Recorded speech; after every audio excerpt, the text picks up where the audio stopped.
그러면 AML 솔루션 도입할 때 공급자를 잘 선택해야 될 것 같은데 어떤 부분을 잘 검토해서 선정해야 할까요? 예, 맞는 얘기입니다. 네. 특히 그 가상자산 거래소는 더욱 그럽니다. 최근 자금세탁 방지 시장이 광범위하게 확대되면서 이러한 내용을 제대로 인지하지 못한 상태로 공급업체들이 우후죽순식으로 이제 난립을 하고 있는 것을 제가 이제 보고 있는데요. 예, 이런 회사들이 다 그렇지는 않습니다만 또 많은 회사들이 자금세탁 방지 업무에 대한 깊숙한 이해나 경험을 갖추지 않은 신생 업체들이 많고요. 이들이 만든 솔루션 또한 아까 제가 쭉 여러 가지 말씀드린 AML, RBA 전체 업무를 지원하는 것이 아니고 전체 프로세스가 아닌 일부 기능 위주로 이렇게 지원하는 회사들이 사실상 대부분입니다. 따라서 솔루션 선정 시에는 몇 가지 굉장히 좀 중요하게 확인을 하고 도입 결정을 해야 될 내용들이 있습니다. 몇 가지 말씀드려보면 그 솔루션 공급업체가 자금세탁 방지 업무 전체에 대해서 제대로 된 이해와 충분한 경험이 있는지 이거 반드시 확인하셔야 됩니다. 네. 솔루션 업체가 그 규정이 여러 가지가 있는데 시행령도 있고 한데 그 세부 규정들이 많은데요. 그 세부 규정들에 대해서 제대로 이해하고 있고 시스템에 이해한 내용들이 반영이 되어 있는지 이것도 꼭 확인해 보셔야 할 내용이고, 또 솔루션 업체가 해당 업무를 잘 이해하고 업종 맞춤형 솔루션을 제공하는지, 또 규정에 의거해서 주기적으로 수행해야 하는 업무를 숙지하고 있고 시스템에 잘 반영되어 있는지, 또 중요 기능들에 대해서는 자동화가 어느 정도 되어 있는지, 또 미수행했거나 아니면은 어떤 실수가 예상이 될 경우에 알림 기능이나 이런 거를 얼러트를 할 수 있는 기능이 제공이 되는지, 그리고 또 자금세탁 방지 업무 전체, 그리고 아까 말씀드린 여러 가지 기능들이 있는데 이런 기능들을 전체를 잘 지원하는지 여부. 대부분의 업체가 어떤 부분 기능만을 지원하는 회사들이 제가 반복적으로 말씀을 많이 있고요. 네.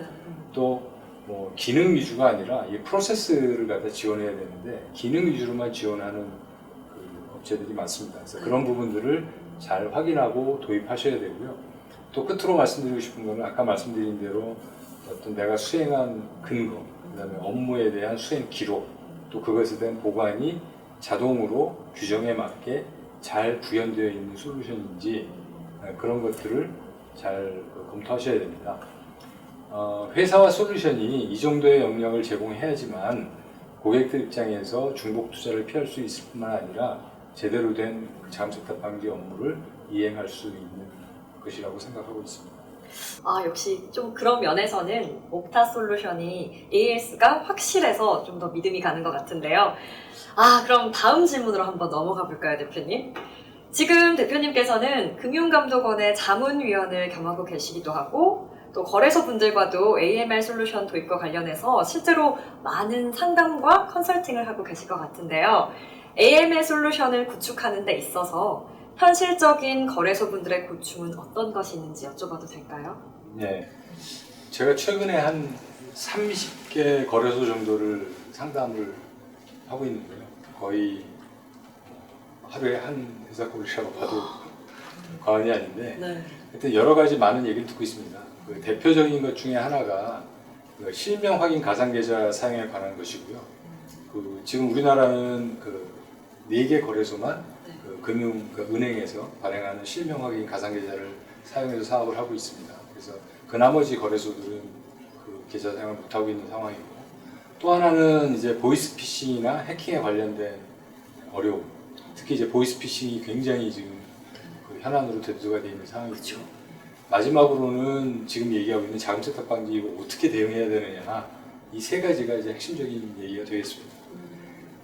실명 확인 가상계좌 사용은 특검법이 통과되고 지금 현재는 은행에 전적으로 부과되어 있는, 지어져 있는 자금세탁 방지 의무가 거래소에도 이제 똑같은 무게로 지워지게 되면 은행이 보다 유연하게 실명 확인 가상계좌 발급에 대응하리라고 보고 있습니다. 또 금융위에서 실명 확인 가상계좌를 이용하기 위한 특정 요건을 저는 제 생각에는 공시를 하는 게 맞다고 생각하고요. 그 요건을 충족시킨 가상자산 거래소는 실명 확인 가상계좌를 사용할 수 있게 시행령에서 좀 언급이 됐으면, 시행령에 포함이 됐으면 하는 바람이고 또 그렇게 될 것으로 좀 기대하고 있습니다. 그 보이스피싱 관련된 문제는 지금 저희도 하여튼 그런 굉장히 많은 어떤 문제의식을 인지를 해서 네. 지금 모 업체와 좀 이제 공동적으로 대응하기 위해서 협의가 진행 중에 있고요. 조만간 그 대안 제시를 할 수 있을 것으로 지금 보고 있습니다. 그 자금 세탁 방지에 대한 뭐 어려움인데요. 왜 이게 어렵냐면 첫 번째로는 전문가를 구하기가 어렵습니다. 네. 그리고 두 번째로는 전문가를 구하더라도 그 비용이나 그 사람을 유지하는데 굉장히 어려움이 있는 게 두 번째고요. 그 끝으로는 그 이 여건, 가상자산 거래소가 자금 세탁 방지를 처음 적용하는 것이기 때문에 무엇을 어떻게 해야 되는지에 대해서 일반적으로 잘 모르고 있다는 것입니다. 선례가 없기 때문에. 참고로 우리나라 자금 세탁 방지 제도에 대해서 잠깐 얘기를 해보면 2000년 초에 도입이 되기 시작했고요. 그러니까 2008년부터 은행을 시작으로 해서 지금과 같은 형태의 자금 세탁 방지 시스템을 도입하기 시작했습니다. 그리 오래된 기간은 아니죠. 이런 업무를 전문적으로 하는 사람을 이제 준법감시인이라고 부르는데 금융회사에서 준법감시 부서로 발령을 받으면 한직으로 밀려나는 것으로 생각하는 경우가 네. 좀 많이 있습니다. 그 이유가 뭐냐면 네. 우리나라 금융회사의 경영자분들이 컴플라이언스의 그 중요성이나 무서움을 좀 간과했던 것도 사실이고 또 금융감독기관도 좀 봐주는 분위기도 있었습니다. 하지만 요즘은 금융산업의 발전에 따라서 상황이 많이 바뀌고 있습니다. 어떤 부분이 바뀌었을까요? 네, 첫 번째로는 이제 금융이 글로벌화되었죠. 전 세계로 다 연결이 되어 있습니다. 그러면서 자금 세탁 방지 규제의 수준이 글로벌하게 아까 말씀드린 미국의 실세계 법칙처럼 네네. 똑같은 높이의 장벽을 세워서 이걸 막아내자 해서 규제의 수준이 글로벌하게 동일하게 강화된 기준을 적용하고 있고요. 각국의 감독기관이 각국의 금융회사를 감독하는 것이 예를 들어 우리나라는 우리나라 금융기관, 일본 금융감독기관은 일본 금융기관 이런 것이 지금 바뀌고 있습니다. 이 부분도 역시 이제 글로벌화되어서 국경이 없어지고 있고요. 국내 은행의 해외 지점들이 미국 금융감독청, 뉴욕 NYDFS라고 하는 뉴욕 금융감독청으로부터 자금 세탁 방지 위반으로 막대한 벌금을 부과받고 있지 않습니까? 이렇게 되면 봐주는 것도 없고 벌금도 징벌적으로 부과를 받게 돼서 이거 잘못하면 회사가 문을 닫을 수도 있겠다 하는 생각들이 이제 최근 들어서 우리나라에서 이제 들기 시작한 거고요. 실제 이제 문 닫는 회사도 있고 따라서 우리나라 많은 금융기관들이 굉장히 많은 돈을 투자해서 증원을 하거나 투자를 하고 진행하고 있는 상황입니다. 그래서 벌금을 부과받거나 조사를 받고 있는 은행들을 중심으로 해가지고 준법감시부를 이제 격상을 시키고 있습니다. 인원도 대폭적으로 증원을 하고 있고요. 국내 모은행의 경우에는 자금세탁 방지 센터를 작년에 새로 만들었고 거의 직원도 원래는 한 30명 정도 수준의 인력이 있었는데 지금은 100명 이상 규모로 대폭적으로 증원을 하겠다. 그래서 사람을 마치 진공 흡입기처럼 쏟아들이고 있습니다. 문제는 이런 전문 인력을 어디서 찾느냐는 건데 가장 좋은 방법은 이제 소형 금융회사나 이런 데서 이제 전문 인력을 스카우트하는 것이겠죠, 아무래도. 그러다 보니까 소형 금융기관들은 직원 안 뺏기려고 문단속을 하고 있는 상황이 이렇게 되다 보니까 신규 적용 사업자들은 전문 인력을 구할 수가 없는 거예요. 한 예로 미국의 그 JP 모건 체이스라는 글로벌 금융회사가 있는데 그 금융회사의 준법 담당 전문 인력만 13,000명 정도 수준입니다. 제가 알기로 정확한 통계는 없습니다만 우리나라에서 1년 이상 준법 업무를 경험한 인력은 3,000명을 넘지 않는 것으로 파악되고 있고요. 준법 전문 인력 부인하는 앞으로 당분간 계속될 것으로 전망이 되고 있고요. 제 생각에는 대학에서 금융 준법 학과 같은 것을 왜 안 만드는지 모르겠어요. 그러게요. 요새 취업난이 됐는데 이런 학과 만들면 아마 당분간 졸업생 100% 취업은 제가 보장할 수가 있을 것 같습니다. 한번 만들어 보실 생각 있으신가요? 그래요? 네. 그래서 하여튼 옥타의 그 크립토 AML 프리즘은 이런 전문 인력이 없다는 가정하에서 운영할 수 있도록 가능한 한 대부분 많은 부분을 자동화했고요.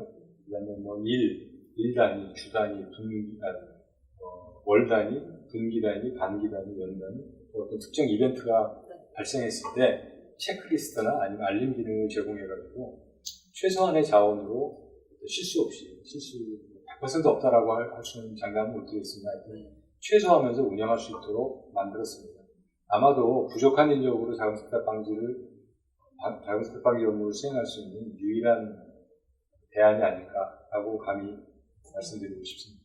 네, 대표님 말씀을 듣고 보니까 특히 전문 인력이 부족한 중소기업 VASP 업체들에게는 옥타의 크립토 AML 솔루션이 정말 필수적일 것 같은데요. 이제 마지막 질문을 드리겠습니다, 대표님.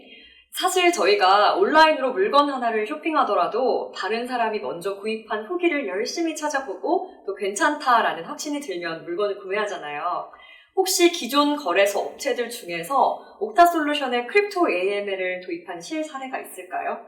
좀 앞서서 말씀하셨던 것처럼 시스템을 구축하기 위해서 소요되는 시간이라든지 구축된 시스템의 이 테스트 기간 등 이런 현실적인 부분까지 포함해서 좀 더 생생한 실제 사례에 대해서 얘기를 들어보고 싶은데요. 말씀해 주실 수 있을까요? 예. 일단 그 구축 완료해서 운영 중인 사례가 있고요. 그 다음에 또 한 곳은 지금 8월 초에 저희가 계약을 체결해서 구축이 거의 지금 마무리 단계에 들어가 있습니다. 아까 말씀드렸다시피 상담은 거의 하루에 뭐 1개 사건으로 지금 저희가 계속 진행을 하고 있고요. 네. 거의 결정 단계에 있는 거래소도 한 6개 정도 지금 있고요. 구축 기간은 테스트 기간 포함해서 저희가 한 2 내지 3개월 정도로 보시면 될 것 같습니다. 벌써 여러 거래소에서 이렇게 옥타 솔루션을 찾아주고 계시는데요. 답변 감사합니다, 대표님.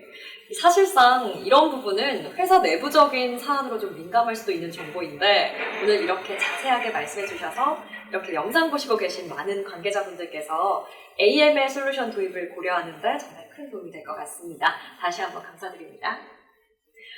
네, 오늘 옥타 솔루션의 박만성 대표님과 페데프 건관에 관한 오해와 진실이라는 주제로 정말 많은 얘기를 나눠봤는데요. 대표님의 말씀을 들으면서 그동안 페데프 건관에 대해서 너무 수박 겉핥기로만 대충 알고 있으면서 안일하게 생각하고 있었던 건 아닌가 그런 생각이 들었습니다. 다시 핵심적인 내용만 정리를 해서 세 줄 요약을 한번 해보자면요. 첫 번째로는 자금 세탁 방지 솔루션의 도입 시기는 지금 당장 빠르면 빠를수록 좋다.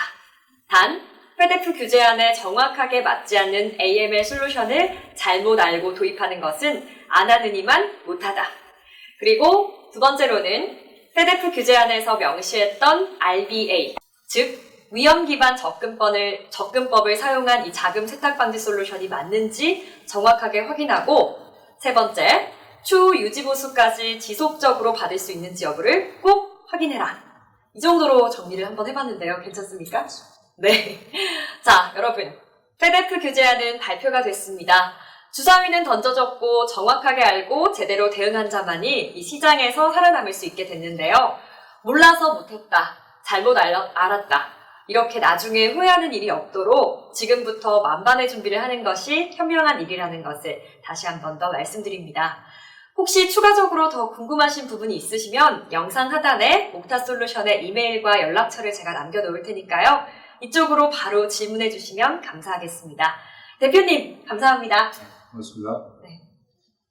그럼 저는 다음번에 더 풍성한 센티넬 프로토콜의 소식으로 여러분을 찾아뵙도록 하겠습니다. 감사합니다.